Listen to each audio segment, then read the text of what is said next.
But I also do think today pretty much settles it. The number one pick in the WNBA draft is going to be our fam. There is no question about it. Our fam, you are a Dallas wing. You are a Dallas wing. Um, they protected all of their guards. They made sure they didn't lose any of their young guards. Like, I don't think people understand how good Louisa Geisel-Suter is. Like, Haley Jones is a good player, but like Louisa Geisel-Suter is really, really good. Like, but the thing is with Louisa Geisel-Suter is that if you have Louisa Geisel-Suter, Awak Kuier, and Awa, it's just three young bigs. You can't have three young bigs. They gave up their biggest big, and also the players they protected. They protected what's their names? They protected Zaza James, plays the same position as AZ Foot. They protected JJQ and played a one. Um, they protected Arike, plays the same position as AZ. They protected all their players that play the same position as AZ, unless they go completely out of left fields and draft Lauren Betts or draft Olivia Miles. But everything that they've said is about a big. Everything they talk about is a big, and they talk about like, oh, the coach have been talking about how they want their bigs to pass and run the floor and be an offensive. Like they've described our fam. Like they have like the way the coaches and everyone's talking about what they want. They are literally describing our fam, and there is no way in hell you leave Louise Geisel-Suter unprotected unless you are very, very confident in like in replacing her with another young big. Like she is a decent shot blocker, moves pretty decently, shoots the three, and is 6'5". There are very few Louise Geisel-Suters out there. Very few Geisel-Suters. So for me, I'm looking at this whole thing and I'm like, okay. It's very much tempted towards, like it's very, you're saying they're all getting waived. No, they're not. There is no way they waive Sarah Ashley Barker, Puok, or Shug Sutton.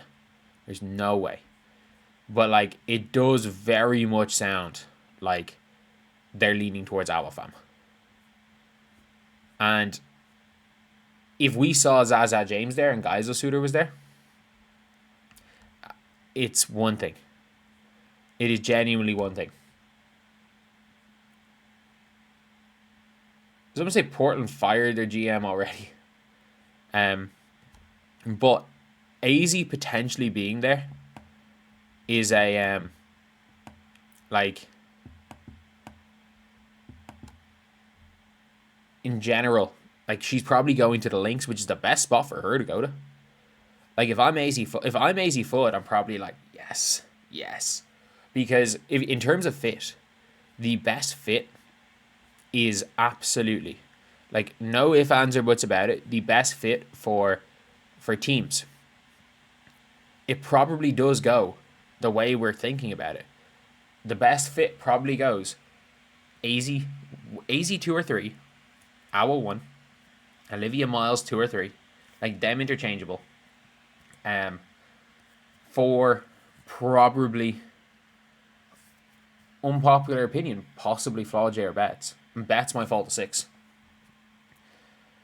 If the Valks didn't protect late to select Iana Martin at 9, that makes a lot of sense. You might be speaking a lot of sense here. Not only that, like, if they, because they're bringing Josite back, and there's also another reason for Carla Late that people don't understand, is that Carla Late's might not come. If Zaragoza make the Spanish final, she might miss the first month of the season. And you've already, as Josite is already missing the first month of the season, so you can't lose your 2 point guards for the first, or 2 of your point guards for the first month of the season, when they have Veronica Burton. I think they're going to take kind of a like for like type thing. I think they're probably going to take in the draft one of Iana Martin or Tanaya Latson. Like that would be my prediction. But I think we're as good as set on Awafam going number 1. I think we are as good as set on Awa being the number 1 pick in the WNBA draft, and Like, I don't think this is a bad thing at all. I don't think this is a bad thing at all. So my stream is currently down and up.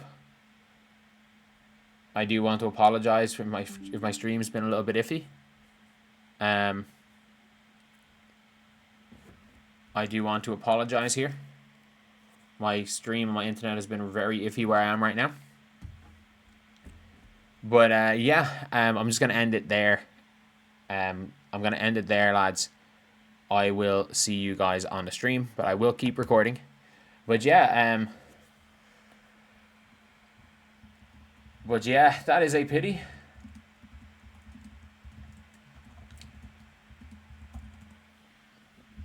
But yeah, I was absolutely going one. Awa is absolutely going one. I don't think anyone should be surprised by that. Genuinely, I don't think anyone should be really surprised that Awa's gone number one in this draft. And I do think there's a lot of really positive things for that. And the Dallas Wings, every interview, I've already made a video on this. Every interview, everything has pointed towards the Dallas Wings making this exact decision. She is the big that they've described. She is clearly the player that they want. And yeah, I think all around it's going to be a very, very interesting draft, and it's going to be a very interesting season. And not only that, like long term, and you don't need to be good next year. If you're Dallas, you don't need to be good next year at all. Genuinely, you don't need to be good. So if you are the Dallas Wings, you should be happy. If you're a Wings fan, you should be really happy. You are getting the best player. If you're a UConn stan that wanted to force feed Paige and AZ, unfortunately, nah. Like, if you want to force feed Paige and AZ, it doesn't make sense to sit her ass on the bench, because, unpopular opinion, I don't think she's that much better than Zaza James.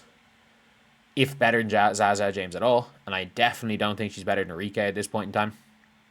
But yeah, it's a big one. So anyway, yeah, that is the video. Let me know what you guys think in the comment section below. Apologies for that being a little bit scuffed. I was live on stream and it was kind of cutting in and out. So we will leave it there. I will see you guys a little bit later. And we have plenty of videos to talk about for this expansion draft. Thank you guys for watching. Please like, comment, and subscribe.